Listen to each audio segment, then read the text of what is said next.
Salut à tous, j'espère que vous allez bien. Donc, petite vidéo mise à jour sur le Bitcoin et l'Ethereum. Bien sûr, avant de commencer, je tiens à remercier la communauté. Merci énormément pour votre temps, like, commentaire, partage.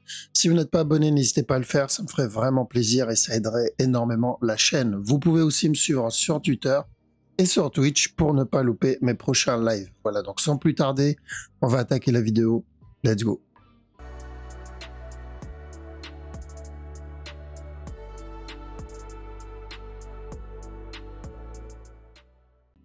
Alors, donc on va commencer par le Bitcoin. Donc BTC sur du daily, c'est la même direction pour moi, elle ne change pas. Je suis toujours pour de l'achat. C'est du daily, oui, ça met du temps pour donner une structure daily.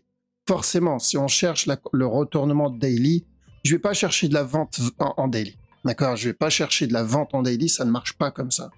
La structure daily, c'est le gros up ici pour la continuation. Là, j'ai pas le reste. Donc, voire même weekly. Donc, j'ai pas cherché de la vente ici. On a vendu ce drop, mais dans sa time frame. C'est-à-dire, on a vendu ce drop dans la plus petite time frame, que ce soit celui-là, que ce soit en interne le petit running ici, que ce soit celui-là, que ce soit celui-là, ou que ce soit celui-là, non. Mais c'était en petite time frame. D'accord? Parce que c'est les petites qui vont former les grandes.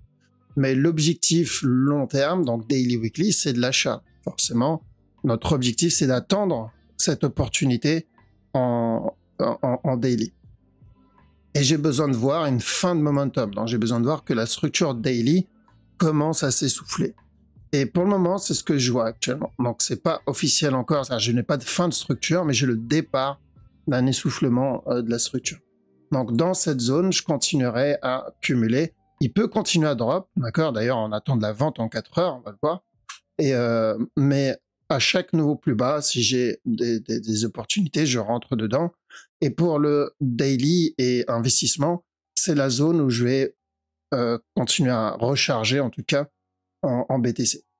OK, donc, que ça soit pour un expanding, que ça soit pour un running, ou que ça soit pour un B d'une plus grosse structure, je privilégie de l'achat sur le BTC, même si je chope une correction, juste une correction daily, ça me suffit largement, d'accord? Ça serait quand même un beau petit move parce que c'est du daily. Et une structure daily, c'est un gros move. Rappelez-vous de cette partie-là, bon, je l'ai pas, mais la partie qu'on a eue ici, c'était juste un petit retournement en D1. Donc, si on arrive à obtenir l'équivalent, alors on va essayer de revenir dessus. Je pourrais la voir ici. Je sais pas pourquoi il n'y est pas sur Binance. Crypto, on l'a là. Donc, juste ce mouvement-là. D'accord? Obtenir l'équivalent de ce mouvement-là en daily, moi, ça me suffit largement. J'attends pas spécialement le retournement en entier, mais juste ça, c'est suffisant pour moi.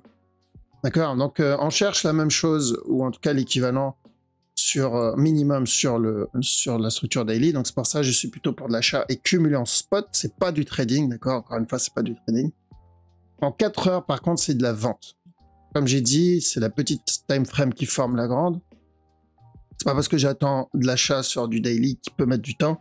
Ça veut dire que ça y est, toutes les petites time frames et petites structures vont former l'achat tout de suite. Ça ne marche pas comme ça. Donc, il faut d'abord attendre que les petites structures se terminent et ensuite on attaque la plus grosse. Et pour le moment, ce A, ce B, revenir donner le C et ensuite encore de la vente. Ok? Jusqu'où? Ça ne sert à rien d'essayer de le deviner. Déjà, c'est jusqu'à ce bas-là, mais au-delà de ce bas, quand ça fait un new low, ça sert à rien d'essayer de deviner. On utilise toujours la structure, ça suffit et on attend la suite. Donc, quand on était ici, on avait dit buy et ensuite on avait dit sell jusqu'à ce bas-là. Et ici, on avait dit sell jusqu'à ce bas-là. Donc, en interne, c'était ça le TP et sur la time frame au-dessus, 4 heures, c'était ça le TP. Au-delà de ça, c'était point d'interrogation. Donc, il est venu péter les deux. Et ici, on a dit d'attendre une confirmation pour voir s'il va se retourner ou s'il va continuer. Et c'est ce qu'on a fait et c'est ce qu'on a eu. On a attendu, maintenant on sait que son objectif, c'est de continuer la vente. On avait fait la même chose ici aussi. On a eu la correction, on a été chercher de la vente ici pour ce bas-là. Au-delà de ce bas-là, c'est bonus. Ok, donc je coupe une partie ici, je laisse le reste. Parce que s'il continue à chuter, je suis dedans. Mais s'il décide de se retourner, j'ai mon break-even. En plus d'avoir pris des profits. D'accord? Donc, au-delà du bas, c'est le management qui prend le relais. Et ensuite, on a eu encore une autre opportunité. Donc, celui qui a coupé ici, il aurait pu rechercher une autre opportunité là-dedans. Donc, voilà, c'est la patience qui va, on va dire, nous donner l'avantage ici. Là, c'est baissier. S'il décide, donc après avoir validé ça, nous donner le drop, s'il veut continuer à chuter, on le verra. On aura encore une autre opportunité pour de la vente. S'il veut se retourner, on le verra aussi. Pourquoi? Parce qu'on aura une fin de structure. Donc, il n'y a pas besoin d'essayer de deviner jusqu'où il peut chuter. Parce que ça va être juste tirer des plans sur la comète. Oui, il peut chuter à 13 000, à 12 000, à 11 000, à 10 000, à 9 000. On ne peut pas le savoir. Là, les possibilités sont illimitées. Mais on peut le voir à l'avance. On pourra le voir à l'avance comme on l'a fait à chaque fois. Donc, pourquoi perdre son temps? Quand on a eu ce drop et on cherchait, rappelez-vous, un running flat là-dedans. Mais après, juste après, on a eu ça. Dès qu'on a eu ça, on a dit, OK, bon, bah, le running, ça va être compliqué. On va chercher de la vente. Au moins jusqu'à ce bas-là. Parce que s'il vient péter ce bas, il invalide le running. Et c'est ce qu'on a eu. Après, encore un autre. OK, bon, bah, c'est encore de la vente. D'accord?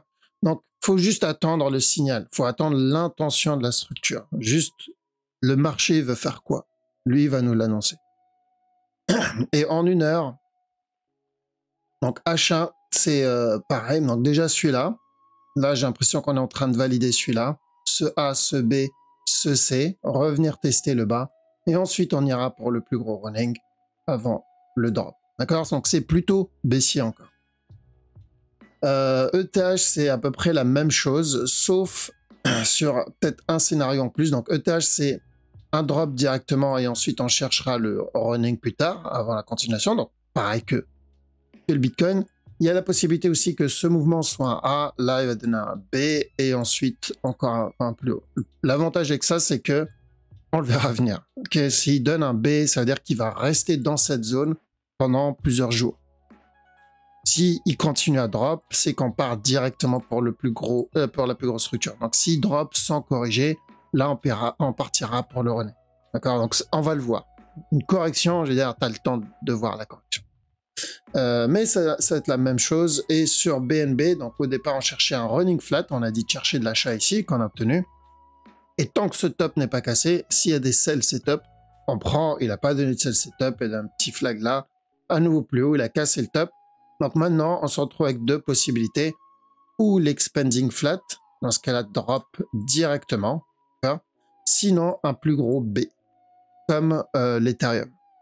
D'accord? Donc, même analyse. Donc, un plus gros B, c'est-à-dire ça, c'est mon A. On va avoir un B, on va avoir un C et encore un nouveau plus haut. Donc là, l'objectif, c'est de donner une plus grosse structure corrective. Si c'est le cas, comme j'ai dit tout à l'heure, on le verra. Sinon, il continuera juste à donner des petits setups en interne, drop, petit setup, drop, et reviendra péter le bas. Ok? Donc, ceux qui veulent prendre les petits setups ici, exemple en 15 minutes, bon, celui est déjà parti. Donc, ça va être ce genre de move. Regular flat ici, et on fait attention à chaque nouveau plus bas. Le BTC aussi. Donc, si ça, c'est mon petit regular flat là-dedans, à la cassure du bas, je fais attention. Je mets mes BE pour éviter une structure plus grande ou un retournement. Okay. Donc, genre pareil. Ici, attention à l'expanding sur BNB. Ethereum, revenir tester le bas. S'il traîne, on ira pour une plus grosse structure, mais pour le moment, c'est revenir tester le bas. Et BNB, pareil, même chose. Revenir tester le bas et ensuite, on ira pour le plus gros running flat. En gros, il n'y a rien qui change. On est toujours dans cette structure. Elle traîne depuis un petit moment. Oui, c'est long. Alors, imaginez, ça, c'est une structure 1 heure ou 4 heures. Ça fait déjà 18 jours. Donc, je vous laisse imaginer la structure daily qu'on attend. OK? Donc, ça met du temps. Mais à chaque fois qu'on a patienté et qu'on a pris les morceaux un par un, ça finit par payer. Okay? Voilà, je vous laisse ici. Passez une très bonne journée. Je vous dis à la prochaine. Ciao.